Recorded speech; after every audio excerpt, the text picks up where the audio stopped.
ताज्या घडामोडींसाठी स्वानंद न्यूजला सबस्क्राइब करा आणि बेल आयकॉनवर क्लिक करा। कल्याण तहसीलदार पथकाने अवैधरित्या खाडीतून रेती उपसा करणाऱ्यांवर धडक कारवाईचा बडगा उचलत उंबर्डे परिसरातील कल्याण खाडीतील 4 बार्ज 5 सक्शन पंप पेटवून देऊन बुडवल्याची कारवाई सोमवारी केली आहे। कल्याण खाडी परिसरातील उंबर्डे परिसरात सक्शन पंप आणि बार्ज यांच्या सहाय्याने अवैध रेती उपसा होत असल्याची बाब गस्ती दरम्यान समजल्याने कल्याण तहसीलदार सचिन शेजाळ यांच्या पथक घटनास्थळी गेलं। 4 बार्ज आणि 5 पंप सेक्शन पंपामार्फत अवैधरित्या वाळू उपसा करत असल्याचं निदर्शनास आलं।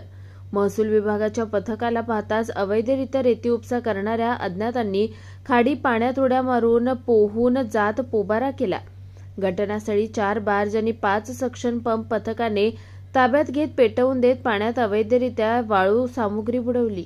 ही धडक कारवाईमुळे कल्याण खाडी पात्रात अवैधरित्या वाळू उपसा करणाऱ्या वाळू माफियांचे धाबे दणाणलेत। या 4 बार्जेसची अंदाजे किंमत 32 लाख तसेच 5 सेक्शन पंपाची अंदाजे किंमत 25 लाख होईल असं दोन्ही मिळून अंदाजे किंमत 57 लाख किमतीची साधनसामुग्री नष्ट व नादुरुस्त करण्यात आली असल्याची माहिती तहसीलदार सचिन शेजाळ यांनी दिली आहे। कुणाल म्हात्रे, स्वानंद मीडिया, कल्याण। ताज्या घडामोडींसाठी स्वानंद न्यूजला सबस्क्राइब करा आणि बेल आयकॉनवर क्लिक करा।